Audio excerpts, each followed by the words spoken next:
बच्चों हमारा चल रहा है अध्याय 3 विद्युत धारा, और आज हम भाग 17 में पढ़ने जा रहे हैं व्हीट स्टोन सेतु। इससे पहले हमने किरचॉफ के नियमों को देख लिया। व्हीट स्टोन सेतु में किरचॉफ के नियम लगते हैं, ठीक है। साथ में व्हीट स्टोन सेतु की बात करें तो यह एक ऐसी युक्ति है जिससे हम अज्ञात प्रतिरोध ज्ञात कर सकें।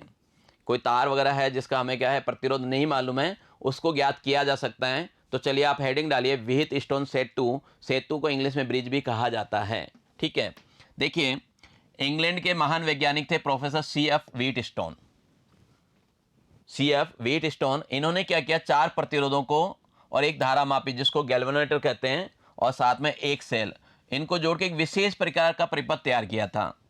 और ये जो विशेष प्रकार का परिपथ तैयार हुआ था, जिससे हम क्या कर सकते थे, अज्ञात प्रतिरोध ज्ञात कर सकते थे। ज्ञात प्रतिरोधों की सहायता से अज्ञात प्रतिरोध ज्ञात कर सकते थे, और इस परिपथ को ही आगे चलकर व्हीट स्टोन सेतु नाम दिया गया, इनके नाम से पड़ गया। और परिपथ अगर देखना चाहते हैं तो परिपथ कुछ इस तरह का बना होता है, इस तरह का परिपथ होता है। यहाँ पे देखिए, अगर आप चित्र बनाने में सक्सेस हो जाते हैं तो इसकी रचना आसानी से लिख सकते हैं। तो देखिए, पहले चित्र को समझा दूं। यहाँ पे अपने पास 1, 2, 3 और 4 बिंदु है। ये P प्रतिरोध है जो कि A और B बिंदुओं के मध्य लगा हुआ है, ठीक है। Q भी प्रतिरोध है, S भी प्रतिरोध है, R भी क्या है, प्रतिरोध है। यहाँ पे हमें S का मान ज्ञात करना होता है, जबकि प्रतिरोध P, Q और R के मान हमें मालूम होते हैं, ठीक है। इनके विकर्ण की बात करें, विकर्ण BD के बीच में हमने क्या कर रखा है, एक गैल्वेनोमीटर को जोड़ रखा है, दोनों को जोड़ रखा है। गैल्वेनोमीटर के साथ हमने कुंजी भी जोड़ रखी है। धारामापी होता है गैल्वेनोमीटर, जो विक्षेप बताता है धारा का, ठीक है। फिर हमने इसको उससे भी जोड़ दिया, किससे, बैटरी से, सेल से, ठीक है। ये का धन टर्मिनल है, ये माइनस का है, ये इसमें अपन ने कुंजी जोड़ रखा है। यहाँ पे आपको ये धारा की दिशा दिखा रखी है, क्लियर। यहाँ पे देखिए, सीधी सी बात है, यहाँ पे जैसे धारा आएगी तो धारा क्या होगी, 2 भागों में बढ़ जाएगी, I1 और I2 में। यहाँ पे धारा क्या होगी, 2 भागों में बढ़ जाएगी। फिर ये धारा आगे भी जाके बढ़ती है, इधर भी आती है और आगे भी जाती है। तो इस तरह धारा क्या होती है, लगातार बढ़ती जाती है। तो ये इसके सिद्धांत की बात करेंगे। तो सबसे पहले जब भी आपको व्हीट स्टोन पूछा जाएगा तो आपसे कहा जाएगा इसकी बनावट बताइए, रचना बताइए, कार्य प्रणाली बताइए और सिद्धांत बताइए। ये 3 चीज़ें पूछी जाती हैं। तो रचना या बनावट की बात करें तो बनावट बता सकते हो, जो चित्र मैंने बताया ना वैसा वैसा आप अपनी भाषा में लिख सकते हो। चले फिर भी मैं लिखवा देता हूँ। व्हीट स्टोन सेतु की सैद्धांतिक रचना संलग्न चित्र में दिखाएगी। ये जो चित्र है यहाँ पे दिखाया गया है, 4 प्रतिरोध है हमारे पास, PQRS है ना, इनको जोड़कर एक चतुर्भुज ABCD बनाते हैं। चतुर्भुज ही बना ना, 4 भुजाएं बने तो ABCD बनाते हैं। बिंदु A व C के मध्य एक सेल लगाते हैं, जैसा कि यहाँ देखिए लग रहा है, ये अपने पास A और C है, इसके बीच हमने क्या किया, एक सेल लगा रखा है, ठीक है। और सेल के साथ क्या करते हैं, कुंजी लगा देते हैं। कुंजी लगा हुआ है और ये अपने पास क्या है, सेल लग रहा है। बिंदु B और D के मध्य क्या करते हैं, ये वाला B और ये D, इसके मध्य एक कुंजी लगाया होता है और एक धारामापी जोड़ दिया जाता है। धारामापी गैल्वेनोमीटर, जिसको हम किससे दिखाते हैं, G से दिखाते हैं, ठीक है। मैंने बताया आपको कि प्रतिरोध P, Q और R तो क्या होते हैं, ज्ञात होते हैं। ये वाले प्रतिरोध क्या होते हैं, ज्ञात होते हैं। और ये हमारा क्या होता है, अज्ञात प्रतिरोध होता है, S है ना। तो जो अज्ञात प्रतिरोध है उसको कहाँ जोड़ेंगे आप, S के स्थान पे। जिसका आपको प्रतिरोध ज्ञात करना है उसको D और C के बीच में S के स्थान पे हम क्या करते हैं, जोड़ देते हैं। अब क्या करना है आपको, कुंजी K1 को बैटरी कुंजी और K2 को क्या कहेंगे, धारामापी कुंजी कहेंगे। क्यों कहेंगे भाई, यहाँ पे जोड़ा है ना इसको, इसको चालू करने से यानी कुंजी लगाने से बैटरी चालू हो जाएगी और यहाँ पे कुंजी लगाने से गैल्वेनोमीटर चालू होगा, सीधी सी बात है। इसलिए K1 को तो हम क्या कहते हैं, बैटरी कुंजी कहते हैं, और K2 को क्या कहोगे, धारामापी कुंजी कहेंगे। और ये जो भुजाएं हैं P व Q को अनुपात भुजाएं कहते हैं, ठीक है। इनको क्या कहेंगे हम, अनुपात भुजाएं कहेंगे। संलग्न भुजाएं भी होती है, एक दूसरे से जुड़ रही है, ठीक है। चलिए, इसका सिद्धांत क्या है वो तो अपन ने क्या किया, रचना बता दिया। अब हम सिद्धांत की बात करें तो सिद्धांत देखिए, जब बैटरी कुंजी K1 को दबा के धारामापी कुंजी को दबाया जाता है, यानी हमने बैटरी चालू कर दी और गैल्वेनोमीटर को भी क्या किया, चालू कर दिया, है ना। तो परिपथ की जो मुख्य धारा I है, बिंदु A पे 2 भागों में बढ़ जाती है।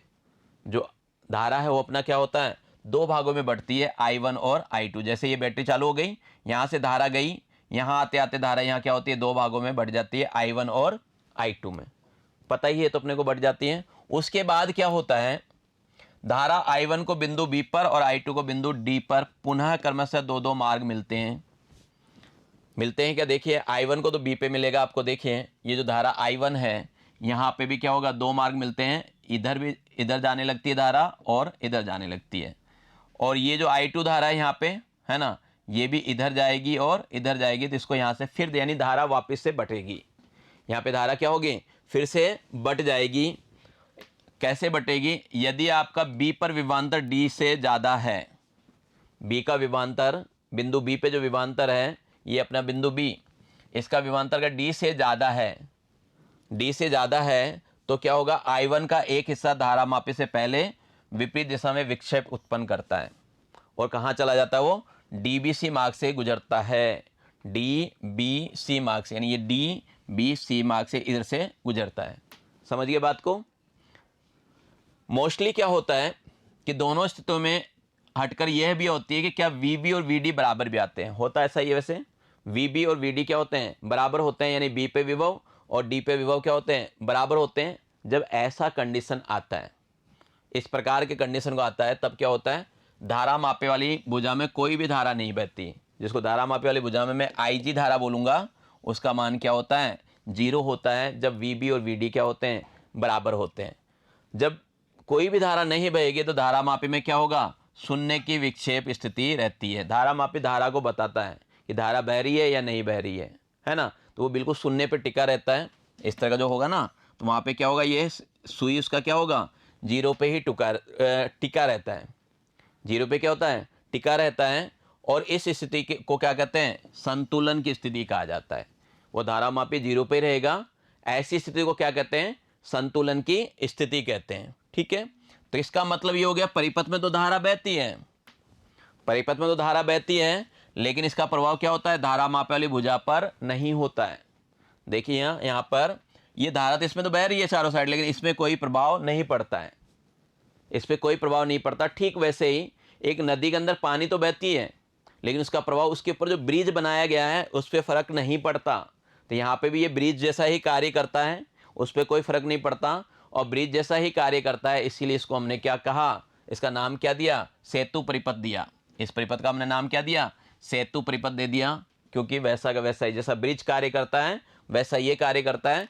ब्रिज के अंदर पानी बहती है, पानी की धारा बहती है, उसका ब्रिज से कोई इफेक्ट नहीं पड़ता। ऐसे ही इस परिपथ में क्या हो रहा है, परिपथ में धारा तो बह रही है, लेकिन ब्रिज वाला जो कार्य कर रहा है, गैल्वेनोमीटर के साथ जो भुजा जुड़ी हुई है, उस पर कोई इफेक्ट नहीं पड़ता। तो आपने ये देखा था, संतुलन की स्थिति में VB और VD क्या थे, बराबर थे, यानी B पर विभव और D पे विभव क्या होगा, बराबर होगा। मैं B पे लेके जाऊं तो देखिए वहां पे B की बात करें इस चित्र में, तो ये P है, प्रतिरोध क्या है, P है, तो प्रतिरोध को क्या करेंगे, धारा से गुणा कर लेंगे, है ना, तो अपने आप विभव आ जाएगा। यहाँ पे यही चीज कर रखा है, तो आप चित्र को साइड में बना के देखते रहिए। तो यहाँ पे I1 इंटू P हो जाएगा और ये I2 इंटू क्या होगा, R हो जाएगा, क्योंकि यहाँ पे D पे जो है R जोड़ा हुआ है। समझ रहे बात को, दोनों का अनुपात लो, यानी I2 इधर ले लो, तो ये मेरे पास आ गया I1 अपॉन I2 बराबर R अपॉन P। ठीक है, ऐसे ही VB माइनस VC और VD माइनस VC ये भी क्या होगा, बराबर ही होगा, सेम अपन ने बराबर का है। तो यहाँ पे भी क्या होगा, I1Q और I2S बराबर होंगे, और यहाँ पे इनका अनुपात लूँ, यानी इसको इधर ले आऊँ, I1 अपॉन I2 बराबर होगा S अपॉन Q। पहले वाले को समीकरण 1 दे दो, इसको समीकरण 2 दे दो, और दोनों की जब तुलना करोगे तो R बटा P बराबर क्या आएगा, S बटा Q आएगा। ठीक है, या तो S इधर ला सकते हो, R बटा S बराबर क्या ले सकते हो, P बटा Q ले सकते हो, ताकि अनुपात क्या हो, बराबर हो जाए। तो यहाँ क्या देख रहे हो, R और S एक साथ जुड़े हुए थे, P और Q एक साथ जुड़े हुए थे, अलग अलग यूँ थे ना, यूँ हिस्सा बना हुआ था, आपने देखा था, यूँ था और ये यूँ था, फिर इधर और फिर इधर और ये। तो यहाँ पे क्या था, यहाँ पे P था, है ना, और फिर क्या था, यहाँ पे Q था, और यहाँ पे R और S। ये संलग्न भुजा अनुपात कहलाते हैं। ये क्या होते हैं, संलग्न भुजा अनुपात होते हैं, इसलिए अपन ने इसको R अपॉन S और P अपॉन Q कहा है। ठीक है, तो कहने का मतलब है कि P अपॉन Q बराबर मेरे पास आ रहा है R अपॉन S। ठीक है, तो मैं कह सकता हूं कि जब सेतु संतुलन अवस्था में होता है तो चतुर्भुज ABCD की किन्हीं दो संलग्न भुजाओं के प्रतिरोधों का अनुपात शेष दो संलग्न भुजाओं के अनुपात के हमेशा क्या होता है, बराबर होता है, हमेशा क्या होता है, बराबर होता है कोई से भी संलग्न भुजाओं का अनुपात आप ले सकते हो। यहाँ पे अब मुझे क्या करना है, मुझे P पता है, Q पता है, R पता है, मुझे क्या करना है यहाँ से S निकालना है। तो ये S इस तरह निकल सकता है हल करके, S बराबर Q बटा P गुना R।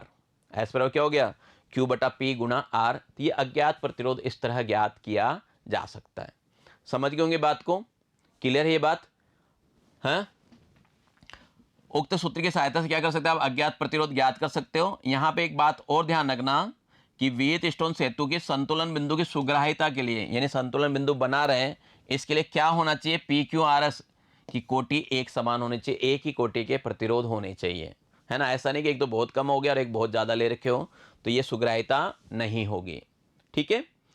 अब मैं देखो शुरू में कहा था कि किरचॉफ के नियम से भी इसको बनाया जा सकता है। तो सेतु संतुलन की बात करें, किरचॉफ नियम द्वारा इसकी व्याख्या करें कि किरचॉफ का नियम लगता है क्या। हम यहाँ पे किरचॉफ के नियम की बात करें तो चित्र वही है, पुराना वाला ही आपका बना हुआ है, धारा वगैरह आपको पता ही है। यहाँ पे स्पष्ट कर दी मैंने धारा को, है ना। ये आपका I1 है, ये I1 माइनस जी है क्योंकि IG धारा इधर चली गई। ठीक है, ये अपने पास I2 है, IG धारा गई तो ये I2 माइनस IG धारा आगे बहेगी। क्लियर। यहाँ पे चित्र वगैरह सारा है, आप अच्छी तरह जानते हैं किरचॉफ का जो नियम है सेकंड वाला, वो क्या होता है, बंद पथ के लिए होता है। तो अपन चर्चा कर रहे हैं ABDA पथ के लिए। किसके लिए, ABDA इधर वाले पथ की बात कर रहे हैं। ठीक है, चलिए देखिए, जब मैं धारा की दिशा में जाऊंगा IR क्या होता था, पॉजिटिव होता था। तो यहाँ पे प्रतिरोध और इनका क्या कहते हैं धारा का गुणनफल करूंगा प्लस, क्योंकि इसकी दिशा में जा रहा हूं। ठीक है, फिर आगे गया, ये जा रहा मैं इसकी दिशा में जा रहा हूं, देखिए नीचे जाऊंगा ना, दिशा में जा रहा हूं इसलिए वापस से प्लस, लेकिन इधर जा रहा हूं तो उल्टा चल रहा हूं इसलिए क्या हो गया, माइनस का। ठीक है, इधर मेरे को बीच में बैटरी कहीं नहीं मिली इसलिए ये क्या हो गया, 0 हो गया। ये समीकरण नंबर 1 हो गया। समझ गए बात को, समीकरण नंबर 1 हो गया। फिर बात करें BCDB की, BCDB की, देखिए B से C धारा की दिशा में गया, C से D विपरीत दिशा में गया, और D से B फिर से मैं क्या हुआ, विपरीत दिशा में गया। एक बार दिशा में गया और 2 बार में क्या हुआ, विपरीत दिशा में चला गया। तो जब मैं दिशा में गया तो प्लस का, और जब दिशा के विपरीत चला तो माइनस का। उधर बैटरी नहीं जुड़ा हुआ इसलिए क्या हो गया, 0 हो गया। क्लियर, दोनों पथ समझ में आ गए। अब देखो अपन ने तो बात क्या की थी, सेतु संतुलन में होता है। जब सेतु संतुलन में होता है तो क्या होता है, IG, यानी जहां पे गैल्वेनोमीटर जोड़ रखा है हमने, कहाँ जोड़ रखा है, यहाँ पे धारा नहीं बहती है, यहाँ पे धारा नहीं बहती है। तो IG का मान क्या करना चाहिए, मुझे 0 करना चाहिए। अब मैं IG का मान 0 करता हूं तो मेरे पास समीकरण नंबर 1 ये बनता है, बनता है क्या, देखते हैं। IG का मान 0 कर दिया तो ये वाला 0 हो गया। तो PI1 माइनस RI2 बराबर क्या हो गया, 0 हो गया। और इसका पक्षांतरण कर दिया तो PI1 बराबर क्या हो गया, RI2 हो गया। क्लियर। ऐसे ही समीकरण नंबर 2 में भी IG 0 कर दूं तो वहां पे QI1 माइनस SI2 बराबर 0 होगा, यानी QI1 बराबर क्या हो जाएगा, SI2 हो जाएगा। इसको समीकरण 4 ले लिया, समीकरण 3 और 4 का आपस में क्या करो, भाग लगा दो, और जैसे ही भाग लगाओगे तो आपके पास ये आ जाएगा P बटा Q बराबर R बटा S। यही तो है आपका व्हीटस्टोन सेतु सिद्धांत। तो सिद्धांत को भी आप बता सकते हैं आसानी से, है ना। दोनों से, एक सामान्य विधि से भी बता दिया मैंने आपको और किरचॉफ के नियम से भी बता दिया। ठीक है बच्चों, आज की कक्षा में इतना ही।